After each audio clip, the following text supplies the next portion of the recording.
Hey guys, it's Kristen here with Find Your Balance Dog Training as I'm out on a field trip with Gus this morning at the bike trails. We've had a lot of opportunities where I've advocated for him, so I just wanted to share some of that with you to help you guys advocate for your dogs as well. So Gus is a very sweet, cute looking dog, and he does attract a lot of attention. And it seems the cuter the dog, the more you have to advocate for him, because everybody wants to touch him and introduce their dog to your dog. Gus is inherently very insecure and timid, not interested in being touched by strangers or strange dogs or anything like that. And if he's put into that position where that is happening to him and his handler is not advocating for him, what's going to happen is he's going to become very, very reactive to defend himself, to protect himself. Dogs shouldn't have to be put in that kind of position.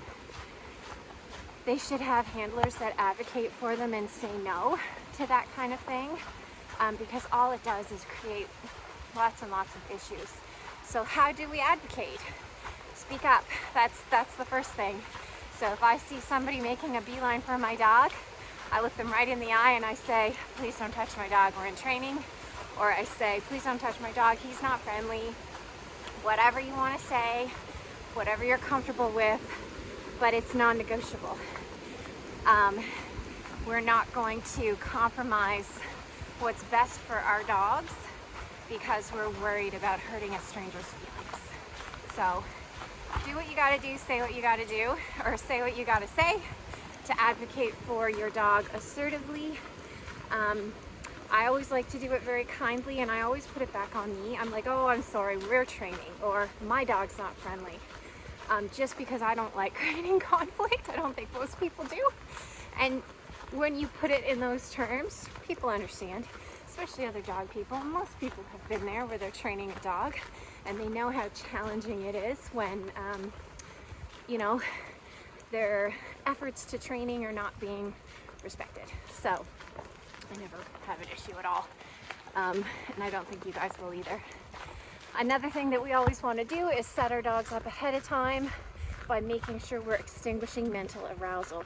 So long before we get near a former trigger, we've already corrected our dog's mindset and also ensured that he's in his nice obedience heel so that he is set up for success.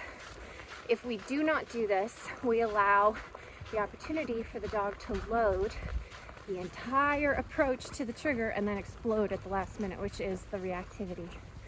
Something else we're going to do is use space to our advantage. So we're going to take space away from former triggers to take the pressure off our dogs, and also to create a safety cushion, because you don't know if these dogs that you're passing are going to lunge out and try to grab your dog or you. So we have to be very aware of that.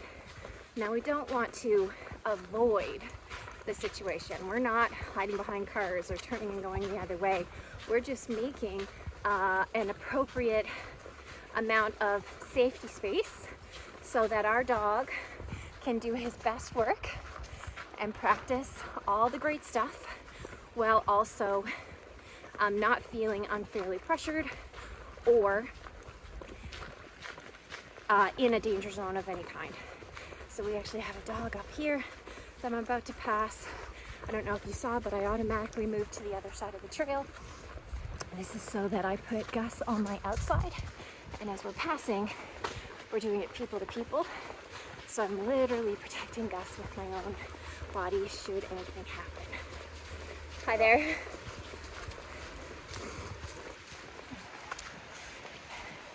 And because I structure the whole thing, take responsibility for it, do the advocating, do the leading and the guiding, we can just walk on by without an issue. So yeah, that is a lot of great tips right there about how to advocate for your dog on walks for the maximum success.